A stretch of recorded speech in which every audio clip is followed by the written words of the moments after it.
Hello there, and welcome to Dr. T for April 15th. I'm going to start with level 1, obviously. Troop levels and everything are down below. Right now, I am running no boost, and I guess, my basics are...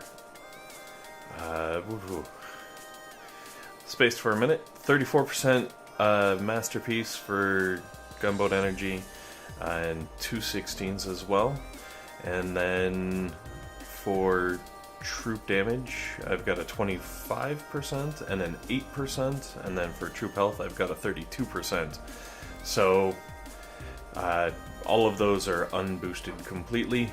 And hopefully you saw the attack there. Basically, let the tanks crawl up the right-hand side, following the natural path, bouncing from storage point to storage point. Moving on to the second attack. This one was actually a little tougher, and I'm not sure if you don't have high-level artillery, lots of GB, I'm not sure how you would have to react with this shock launcher. Basically, the easiest thing to do, especially with tanks because they're so slow and they shoot slowly and everything, is just take it out. If you let your tanks crawl up the left-hand side, they do get a little close to that sniper tower, so if you're actually, borderline not being able to do this, I'd suggest dropping a flare just to keep your tanks a little closer or a little further down towards the beach. And it can flank around that sniper tower and prevent some of the shots. With the last sniper tower, if you don't have anything to take it out, it doesn't matter though, because it's out of range. And I'm just going to throw some GBE on the base to make it go a little quicker. That level could be tricky. You might have to, say, shock the shock launcher, if you would, and just kind of hope you can get to it before you run out of energy. Unfortunately, I can only try to test so much.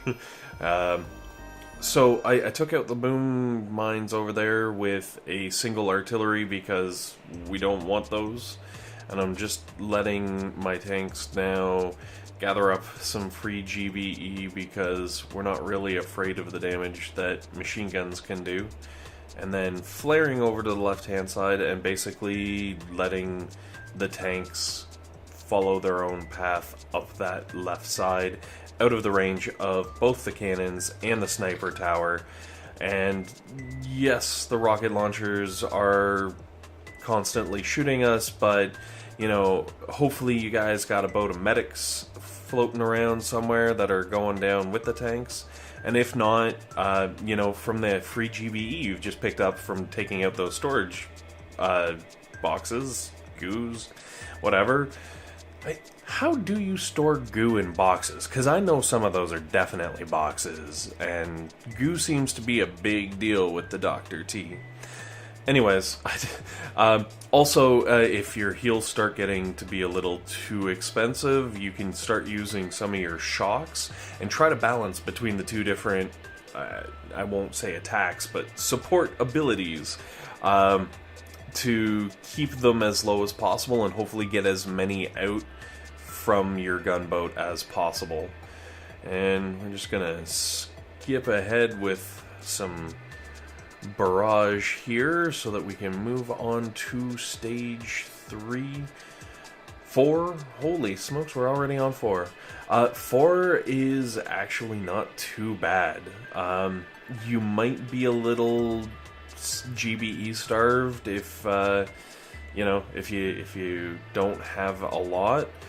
So all you got to do is go as far to the right hand side as possible on the beach, and it'll go up and naturally start coasting in. Flare up to the back. I was hoping I'd be able to completely flank around this shock launcher, but it looks like it's going to be a pain in the butt.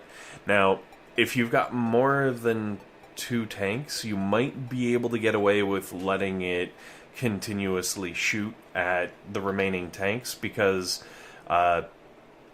basically, if you've got one tank way down on the south end of the line shooting at the headquarters, and that shock launcher is constantly shooting at him, hopefully you'll have 2 or 3 tanks up at the top end that aren't being hit by the stupid shock launcher, and they can shoot down the headquarters from the position that my tanks are in right there, where basically the only thing that's going to hit you is a rocket launcher. And obviously, if you've got a boat of medics sitting there, you're not going to have to worry about that rocket launcher. It's pretty low level. I'm just going to toss some GBE at this headquarters to hopefully help it on its way. And this one has a little bit more hit points, so if you find yourself really strapped for time and not having enough damage per second, keep a load of medics somewhere, and at the very end of the battle you can run them in here. In this case, you're going to have to shock that rocket launcher, but it'll definitely speed things up and do a little extra damage. Alright, and next, stage 5, and I'm not gonna lie to you, this is my, not my cleanest attack, just because I wanted to kind of push the envelope and see how low we could go. So what I've done is I've landed my tanks here on the left hand side, and one shot can actually hit both sniper towers and the cannon, which is perfect because we need to take all of those things out. Now, when that shock wears off, I've gone and shocked the sniper tower and the rocket launchers again, and for some reason, I guess my medics were in a really dumb position because they all got wiped out there. So I am going to cheat and drop the extra boat of medics just because I know I'm going to need them. So after clearing out that beachfront, or beachhead, whatever you want to call it, I let the tanks kind of gather up a little bit of free GBE. Now, I used the artillery again to take out that cluster of boom mines, but if you've got critters or barrage, by all means definitely use those. They're probably more efficient. And then because of where I flared, the flamethrower actually has range on the tanks, and though, you know, I normally say, oh, you don't have to worry about the flamethrowers, no one cares, they can't reach the tanks.